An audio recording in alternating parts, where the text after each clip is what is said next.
Fala pessoal, tudo bem? Vamos começar um vídeo aqui. A gente vai falar nessa aula sobre a água. Necessariamente a gente vai falar sobre a água. Por quê? Primeiro porque a água está presente na maior parte das soluções que a gente vai falar mais para frente. Então a gente precisa conceituar, ter bem claro uma série de coisas em relação à água.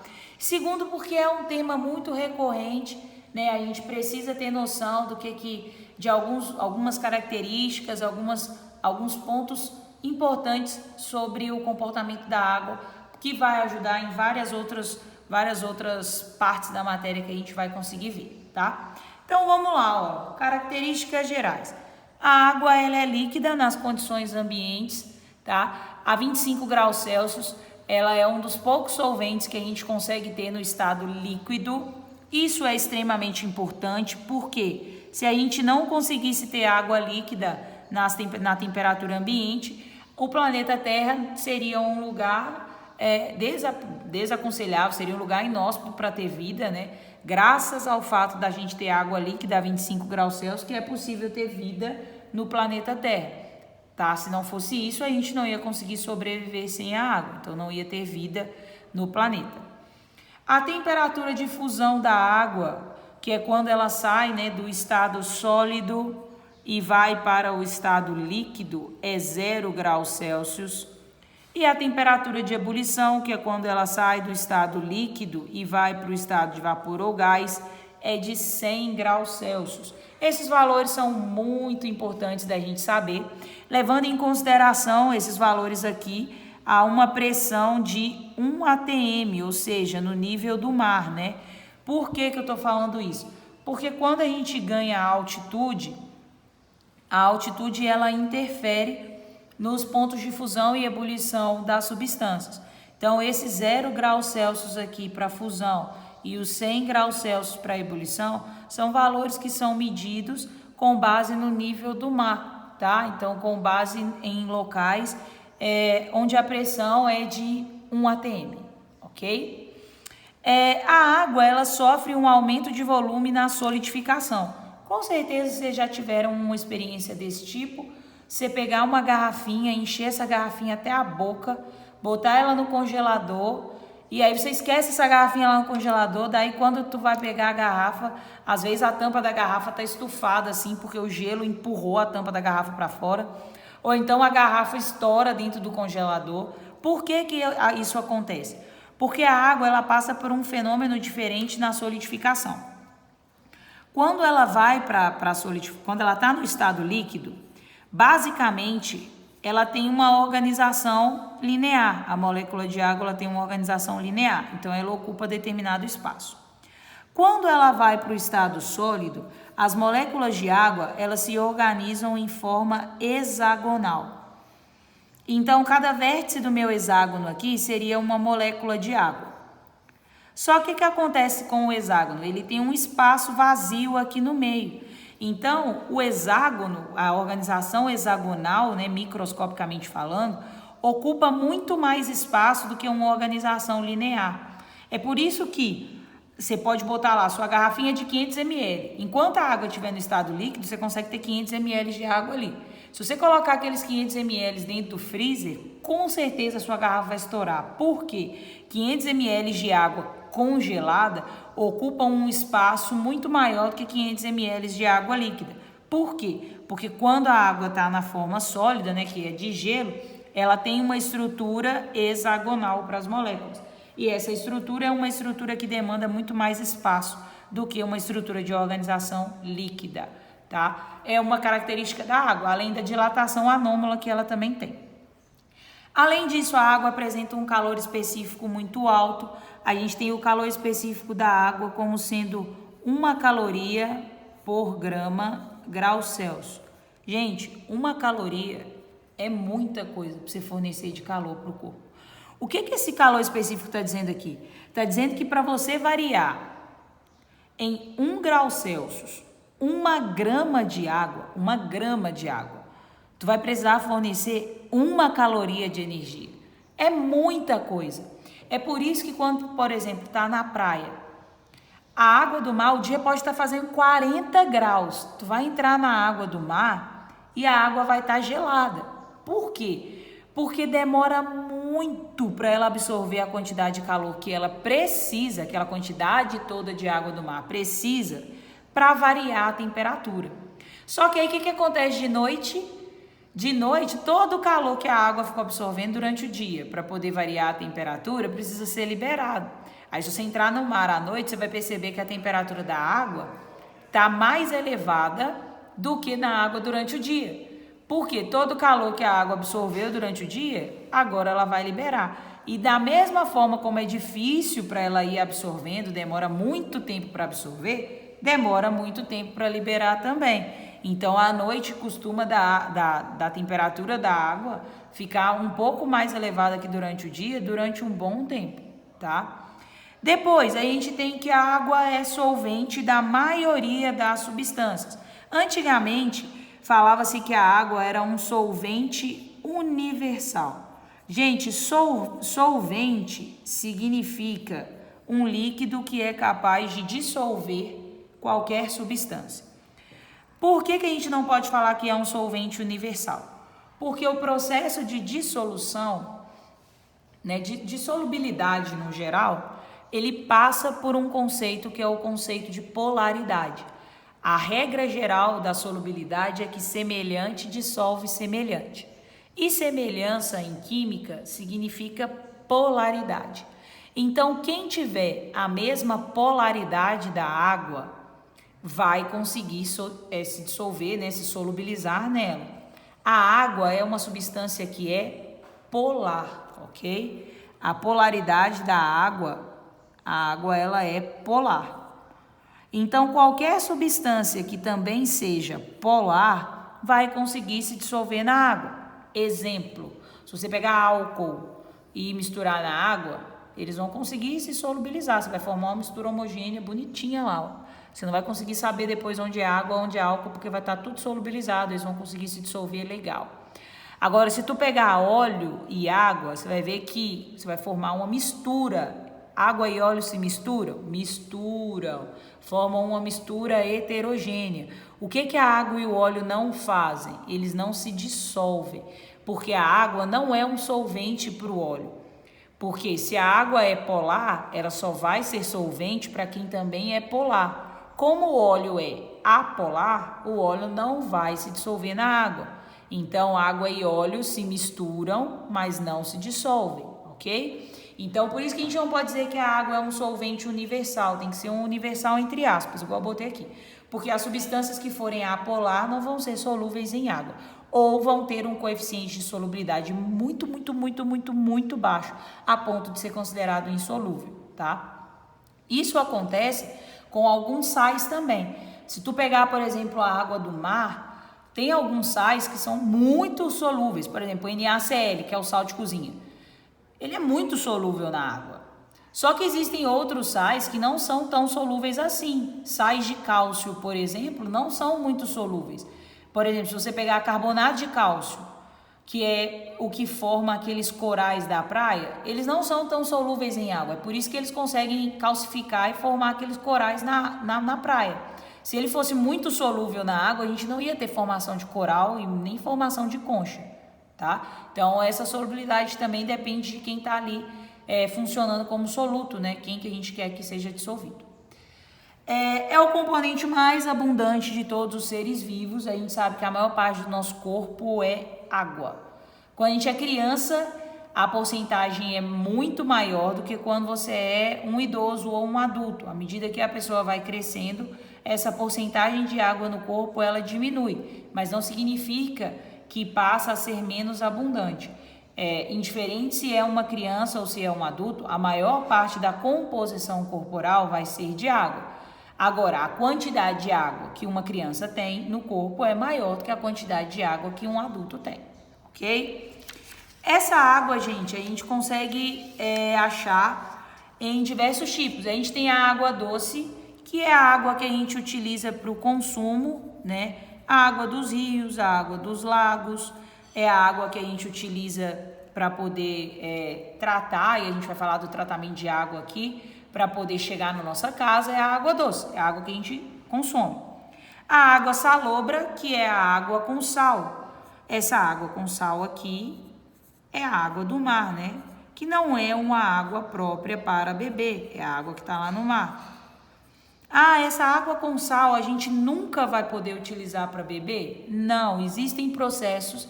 Existe um processo que a gente chama de osmose reversa, que é muito aplicado lá no Oriente Médio, que eles pegam a água com sal e aplicam uma pressão sobre ela e faz com que a osmose aconteça de maneira ao contrário. Ou seja, ao invés de passar, né, o solvente sair de quem é menos concentrado para quem é mais concentrado, o solvente sai de quem é mais concentrado, que é a água com sal, e passa para quem é menos concentrado, que é um pouco de água que eles colocam em outro recipiente. E aí eles conseguem literalmente dessalinizar a água. Então eles tiram o sal da água, eles conseguem tirar esse sal e deixar separado da água. Aí eles pegam essa água agora sem sal, fazem um tratamento com ela e ela fica própria para consumo. Ah, por que no Brasil a gente não faz muito isso? Porque é caro, gente. É um processo muito, muito, muito caro. O Brasil tem uma bacia hidrográfica muito grande. Então, a gente não precisa, no momento, de fazer um processo caro como esse para obter água. Ah, vai chegar um momento que a gente vai precisar? Talvez. E aí, o que é caro hoje vai se tornar barato porque vai ser necessário. Mas, no momento, não é necessário, tá?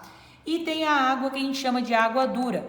Essa água dura aqui, ela é muito comum em cavernas, tá? É essa água dura que forma as estalagmites e estalactites, que são aquelas formações calcificadas que existem dentro de cavernas.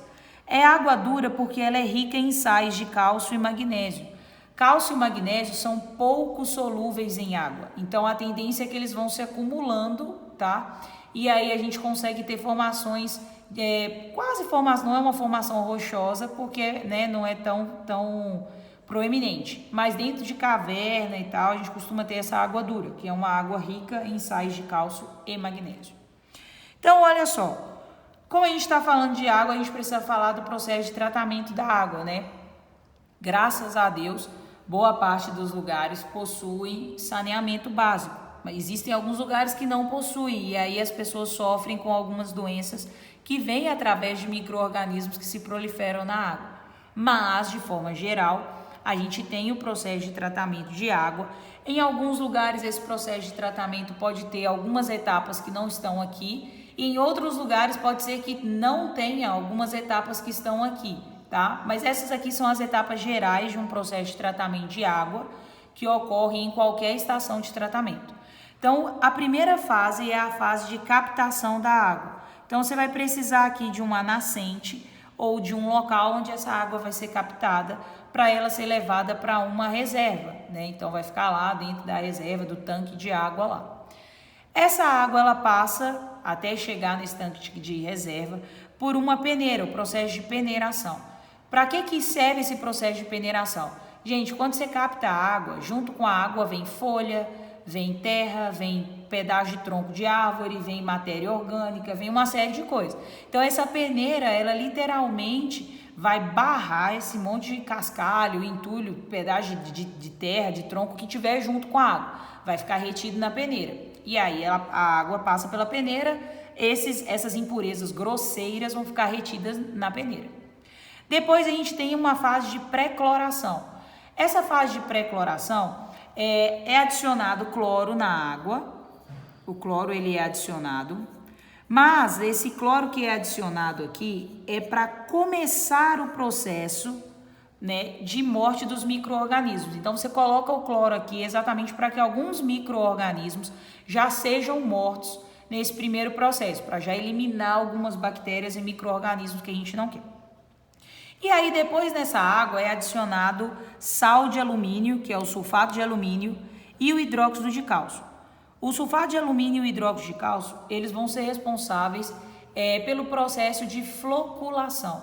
O que é esse processo de floculação? A água ela vai ficar dentro de um tanque, vou colocar aqui, ó, um tanque grandão, e aí coloca, né, o sulfato de alumínio e o cálcio.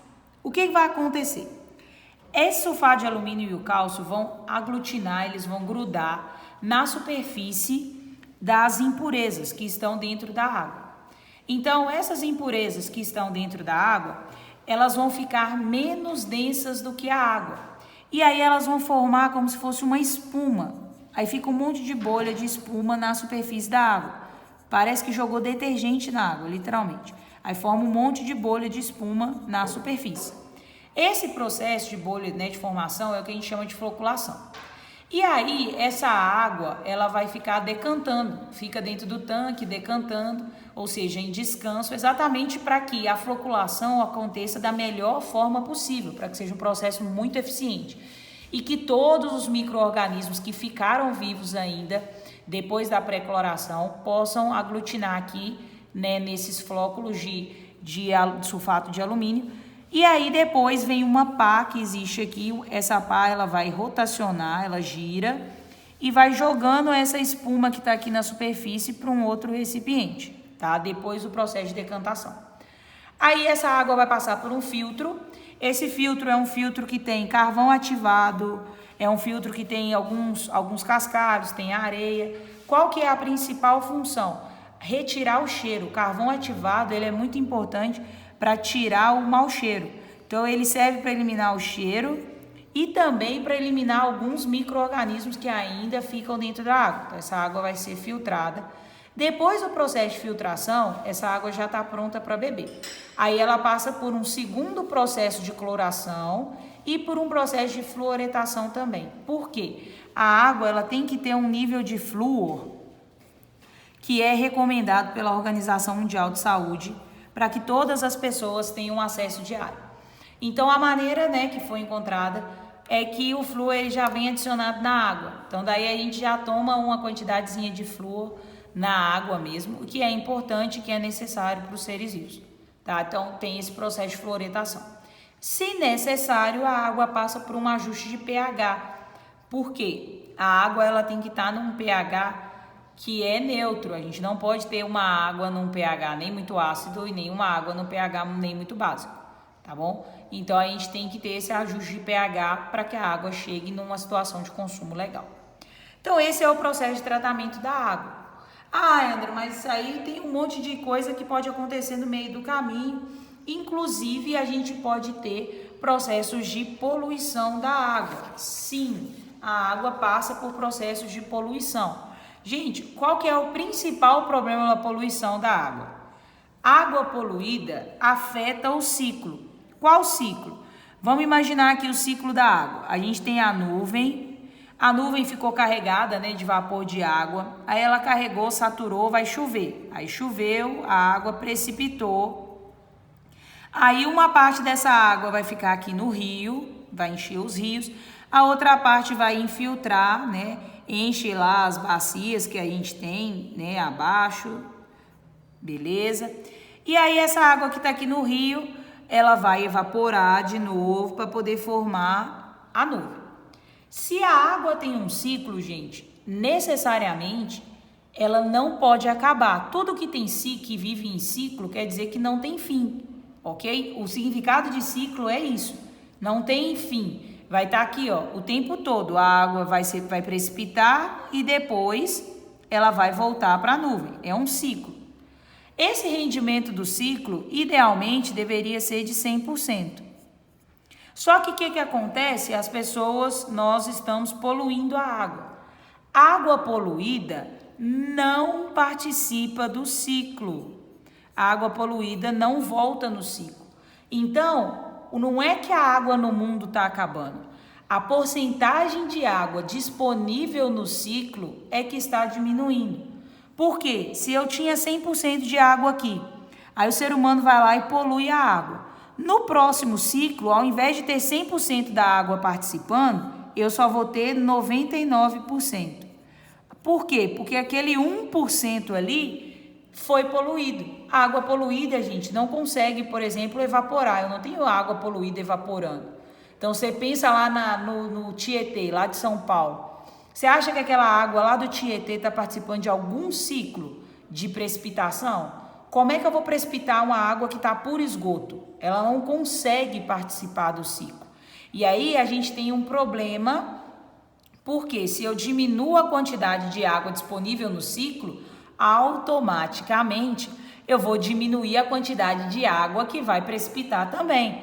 Se antes eu tinha 100% de água participando do processo de evaporação, precipita, neve, agora não tem isso mais. Então, quando as pessoas falam, nossa, a água no mundo está acabando, não é que a água tem uma quantidade limitada no mundo e que está acabando a reserva. Não é isso. É porque as pessoas estão poluindo a água e estão retirando a água do ciclo. Se a água não participa do ciclo, ela não tem chance de retornar para a Terra. Se ela não evaporar para ela poder retornar, não tem jeito, ok? Então, a poluição afeta a quantidade de água disponível para o ciclo. Se a quantidade de água disponível no ciclo diminui, com certeza a água disponível para as pessoas vai diminuir também, porque o nível de precipitação vai acabar diminuindo. Se diminui o nível de precipitação, diminui a quantidade de água que vai cair para encher o rio, a nascente do rio lá. Se a nascente do rio seca, vai chegar uma hora que o rio vai secar também, porque a nascente parou de alimentar o rio. Se o rio secar, vai parar de ter água e de lugar para captação para uma série de pessoas e de recursos. E aí, gente, é um efeito em cadeia, tá? Então, ó, alguns tipos de poluição que a gente tem aqui. Poluição por matéria orgânica. Com certeza vocês já devem ter visto algum rio que tem muita matéria orgânica disponível. Ah, jogou lá planta, a água é feita por um processo de inundação, aí tem árvore no meio, tem um monte de coisa. Então, isso são matérias orgânicas. O que a matéria orgânica faz? Ela precisa ser decomposta. A gente entra num processo que a gente chama de eutrofização. Essa eutrofização quer dizer que a água está rica em matéria orgânica e que eu vou precisar de oxigênio para poder oxidar aquela matéria orgânica ali, para poder decompor aquela matéria orgânica. Qual é o problema de eu precisar de oxigênio? O oxigênio que está disponível na água do rio é para o ser vivo que mora no rio. Então, é para o peixe que está lá, é para o micro-organismo que está lá dentro.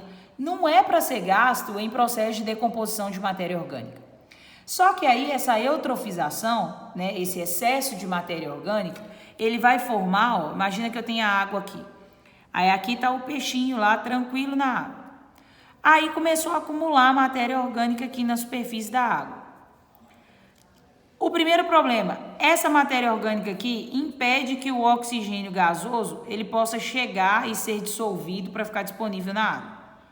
Primeiro problema. Segundo problema, o oxigênio que está aqui dissolvido na água, ao invés dele ser absorvido pelo peixinho, para o peixinho poder viver, ele vai ser gasto para decompor essa matéria orgânica que está aqui em cima. E é isso que a gente chama de DBO. DBO é a demanda bioquímica de oxigênio. Quando a gente tem um rio que tem uma DBO muito alta, quer dizer que aquele rio está muito poluído, porque ele está precisando de muito oxigênio para poder decompor a matéria orgânica que está dissolvido ali.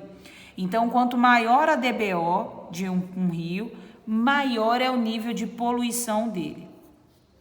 E aí a gente tem um monte de problema atrelado a isso. Até mesmo a morte de espécies por falta de oxigênio disponível. Tá? E aí, se você tem uma espécie morrendo, você tem que pensar que essa espécie faz parte de uma cadeia alimentar. Se ela morreu, quem se alimentava dela vai morrer também, e quem ela comia vai ter um crescimento exacerbado, e aí a gente tem um desequilíbrio total. Segunda maneira de poluir da água, muito comum, esgoto, tá? Em locais onde a gente não tem um tratamento de esgoto, saneamento básico e afins, até o tratamento de esgoto mais específico, muitas empresas, indústrias costumam direcionar o esgoto para o rio, com a ideia de que a água leva o esgoto embora. Sim, a água leva o esgoto embora, só que aquela água ali vai ficar suja, vai ficar poluída, vai acabar com a demanda, vai ficar aquela água que estava disponível no ciclo ali já não vai estar disponível no ciclo mais. Pode ser que chegue um momento que aquele rio morra, não tenha vida, não tenha condição de ter vida naquele rio ali, porque encheu de esgoto, né? Então, o local, o ideal seria que as cidades tivessem uma ET, estação de tratamento de esgoto. Porque se o seu esgoto é tratado, gente, você tem uma série de problemas que você consegue evitar. Até mesmo problemas relacionados à proliferação de doenças e de animais também, que vivem no esgoto e que sobrevivem de situações como ela. Depois a gente tem os agrotóxicos e os praguicidas. Ah, como que polui? Imagina lá que você tem a terra e aqui você tem a sua plantação lá na terra. Aí a sua plantação, você quer que as frutinhas da sua plantação, elas sejam mais bonitas, elas sejam maiores e tal, aí tu vai botar um agrotóxico lá na plantação. Aí aconteceu que teve uma praga de formiga, lava-pé lá, não sei o que tá comendo sua plantação toda, você vai jogar um praguicida lá. O que acontece? Esses agrotóxicos e praguicidas, eles vão ser absorvidos pelo solo. O que a gente tem debaixo do solo? A gente tem o lençol freático. Então, a água que fica aqui abaixo do solo, ela acaba incorporando esses agrotóxicos e praguicidas.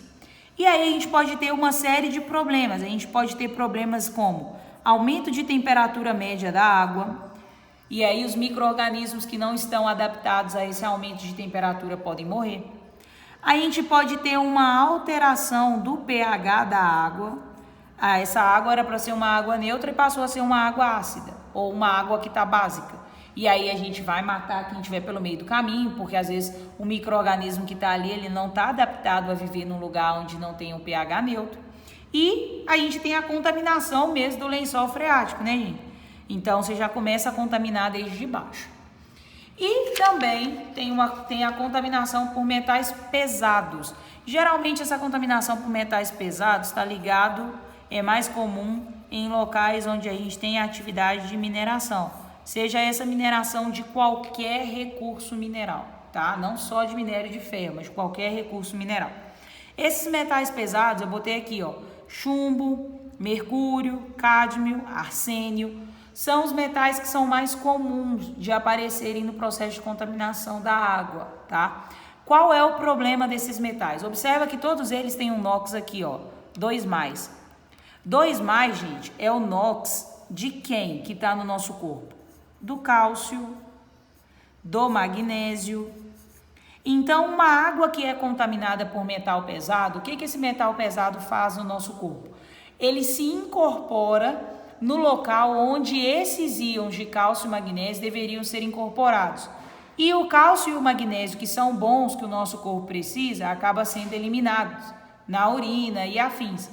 Então, a pessoa costuma ter, por exemplo, o arsênio. A contaminação por arsênio causa problemas no sistema nervoso central da pessoa. Então, a pessoa começa a ficar doente, não sabe por quê, quando vai ver contaminação por metal pesado. Tá? Esse metal pesado veio da onde? Da água. Então, se uma pessoa na sua cidade aí, ela foi contaminada por um metal pesado, fez o teste na água, veio de lá, provavelmente todo mundo que está bebendo a água da cidade está com aquilo ali também. E aí a gente tem que correr para não dar problemas maiores, tá? E o petróleo, a gente já sabe, né? Já teve situações de vazamento de petróleo na água. A gente sabe que o petróleo ele vai criar exatamente uma camada, porque a água ela não consegue solubilizar o petróleo. Eles formam uma mistura que é heterogênea. Porque o petróleo, ele é apolar, ele é derivado, né, de hidrocarbonetos. A água, ela é polar, então eles não vão solubilizar porque eles não são semelhantes, eles são diferentes. E aí esse petróleo vai criar uma camada aqui na superfície da água que impede a troca gasosa. Impediu a troca gasosa, o peixinho que estava aqui vai morrer, o micro-organismo que estava aqui vai morrer. Essa água que às vezes era uma água disponível já não vai ser mais, porque vai estar contaminada. E aí a gente tem uma série de riscos, ok?